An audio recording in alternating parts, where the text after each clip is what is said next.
Hello everyone, PenguinSal here. Today's the day we're going to be talking about a game that we played quite a bit on stream in the past that we'd enjoy. It's called Peglin. You may be familiar with Peglin. It has gotten quite a good amount of acclaim since it's come out.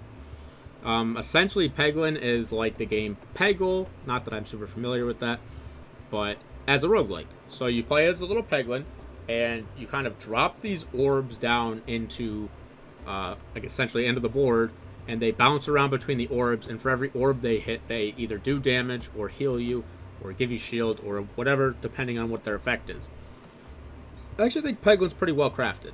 You can see where it takes obvious inspiration from games like Slay the Spire in terms of the map layout and the random events and just the way the fights play out, but honestly that's okay. A lot of games take inspiration from Slay the Spire now.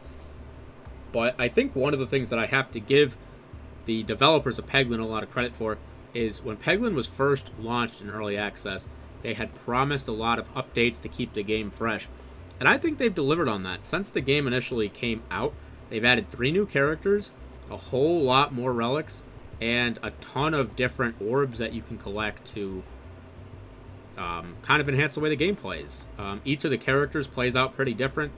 One of the characters, the Paladin, he gets armor that protects him against damage that you can use in various ways. There's the Spinventor, who focuses on doing kind of a poison-like system to the enemies. And then I haven't actually had any experience with the last character, so I won't talk too much about them. But I would say one of the things where Peglin hits a snag is a lot of people do think the replayability is a little bit lacking. There's not that many different enemies or bosses, so the runs do kind of blend together after a while.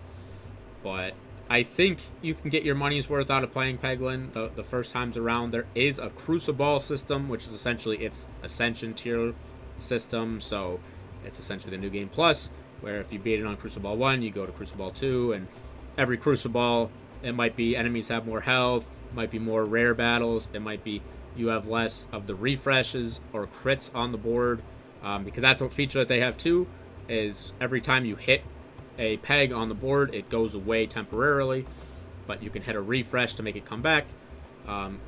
Each orb has regular damage and crit damage, and if you hit a crit on the board, it'll do the crit damage instead of the normal damage. Like I said, I actually think Peglin's a well-crafted game. I think it has a lot going for it, and I think it's a lot of fun. Like I said, there are a lot of people who think that the replayability is a bit stale after playing it for a while, but honestly, I think that's the case with a lot of games in the roguelike genre. Sure, there are the pinnacle ones that, you know, are endlessly replayable, but I think a lot of the ones in like the next tier down, you know, they do struggle with some replayability issues, and I think it's something that they're, you know, figuring out. I think more characters does help. More different items you can collect definitely helps.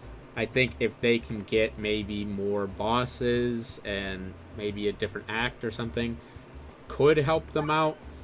But I'd say all in all, Peglin's a fun game. If you like, you know, the standard roguelike type games, I would think Peglin's worth trying out.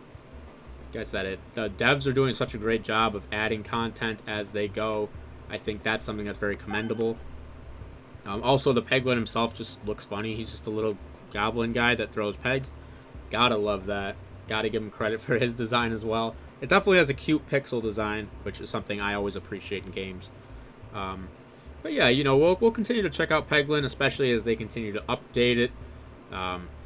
If you like what you saw in the video, feel free to give me a like. Feel free to comment down below and tell me what your favorite Peglin character is. Or, you know, if you've gotten all the way through and beaten Crucible 15. If you haven't subscribed to the channel and you'd like to do so, it really does help us out a lot. I know I say it every day, but I'm going to keep saying it because it's not false. So if you haven't subscribed, it really would help us a lot. It would allow us to continue growing, which lets us make more content for you guys, and we can keep reviewing these games. So I hope you guys enjoyed Peglin. Like I said, let me know in the comments what you think about Peglin and what your favorite character is. Also, always feel free to comment and let me know what games you'd like to see me review next. We do have quite a bit that we played and quite a bit on the docket, but, you know, there's always room for more. I appreciate you guys watching this, and I will catch you in the next video.